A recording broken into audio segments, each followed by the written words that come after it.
स्वागत है सभी का हमारे चैनल पर। दोस्तों, क्या आप प्लानिंग कर रहे हैं कहीं घूमने के लिए, वो भी अपनी गाड़ी से? तो आपके लिए वीडियो बहुत ज़रूरी है, क्योंकि जब भी आप कहीं टूर पर निकले तो अपनी गाड़ी के टायर का प्रेशर ज़रूर चेक करा लें। ये आपको बहुत ही ज़रूरी है, निहायत ज़रूरी है।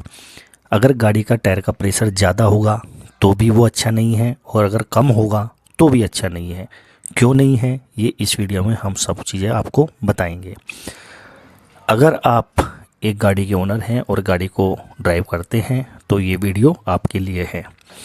होता क्या है दोस्तों, गाड़ी के अंदर अगर टायर प्रेशर कम होता है तो इस सिचुएशन के अंदर गाड़ी का एवरेज ऑटोमेटिकली कम हो जाता है।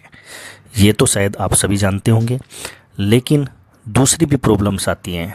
जैसे कि अगर गाड़ी के टायर का प्रेशर कम है तो उसके जो टायर हैं वो ज़्यादा घिसेंगे नॉर्मल टायर की वजह से, और ये जो घिसावट होगी वो होगी साइड बाय साइड, मतलब साइडें उसकी ज़्यादा घिसावट की ओर अग्रसर होगी। दूसरी चीज़ क्या है, जब टायर का प्रेशर कम हो जाता है तो उसका ब्रेकिंग फोर्स भी कम हो जाता है। तो जो हम ब्रेक लगाते हैं उसका ब्रेकिंग फोर्स कम होने की वजह से ब्रेक बहुत ही धीरे धीरे गाड़ी के अंदर लगते हैं। ये दूसरा उसका डिसएडवांटेज हो जाता है।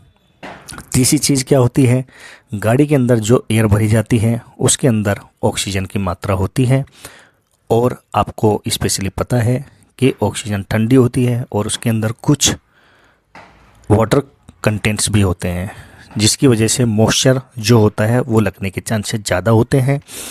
और ये जो हवा भरी जाती है वो टायरों के अंदर, तो टायर स्पेशली बनाए जाते हैं रबड़ के, तो वहाँ पर ये चीज़ बहुत ही नुकसानदेह हो सकती है उस टायर के लिए।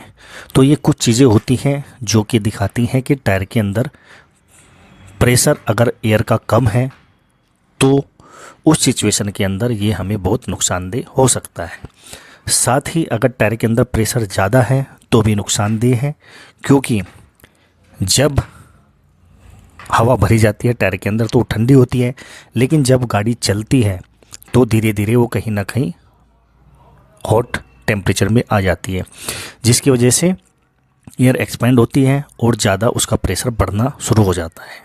तो अगर हमने टायर के अंदर प्रेशर पहले से ही ऑलरेडी ज़्यादा डाला है तो उसको झेलने की ताकत कम हो जाती है, और इस सिचुएशन में गाड़ी का टायर फट भी सकता है। दूसरी चीज़ क्या हो जाती है, जब टायर के अंदर हवा ज़्यादा होती है तो टायर की जो बीच वाली किनारी है वो थोड़ा ज़्यादा घिसनी स्टार्ट हो जाती है। तो इन चीज़ों का ध्यान रखें। अब टायर प्रेशर आप जाने कैसे, तो जब भी आप गाड़ी आप देखेंगे तो गाड़ी का जो ड्राइवर सीट होती है उसके साइड में इस प्रकार से एक प्लेट लगी होती है। ये सभी गाड़ियों में होती है, आपने किसी से पूछने की कोई ज़रूरत नहीं है। आप सिर्फ यहाँ पर इंस्ट्रक्शंस को देखें और उनको फॉलो करें। यहाँ पर क्लियर लिखा हुआ है आपके किस टायर में कितना प्रेशर होना चाहिए। तो ये एक रिकमेंडेड होता है, और ये बहुत सोच समझ के कंपनियां बनाती हैं, इसलिए गाड़ी के अंदर यही आपको प्रेशर रखना चाहिए। क्योंकि गाड़ी जब भी रोड के ऊपर चलती है तो रोड कंडीशंस अलग अलग होती हैं। कहीं पर रोड टारकोल के बनाए जाते हैं तो कहीं पर रोड जो होते हैं वो सीमेंटेड बनाए जाते हैं। जो सीमेंटेड रोड होते हैं वो ज़्यादा जो फ्रिक्शन है ज़्यादा पैदा करते हैं, जिसकी वजह से टायर ज़्यादा हॉट होते हैं। तो इस प्रकार से इन चीज़ों को याद रखना बहुत ही ज़्यादा निहायत ज़रूरी है कि आपकी गाड़ी का जो प्रेशर है वो बिल्कुल सही हो, एज़ पर मेकर के दिए हुए के अनुसार। ये आप जो गाड़ी के अंदर एक इंस्ट्रक्शंस बुक आती है उसमें भी आप देख सकते हैं।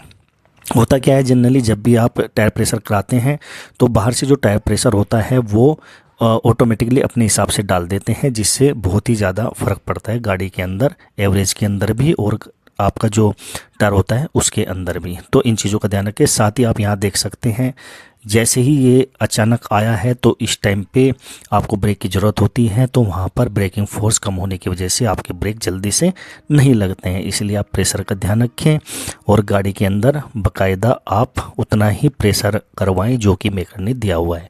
वीडियो अच्छा लगा तो लाइक शेयर कमेंट ज़रूर करें और हमारे चैनल को सब्सक्राइब करें। थैंक यू सो मच दोस्तों, हैप्पी जर्नी, और आप हमेशा स्वस्थ रहें, सुखी रहें। So thank you so much everyone.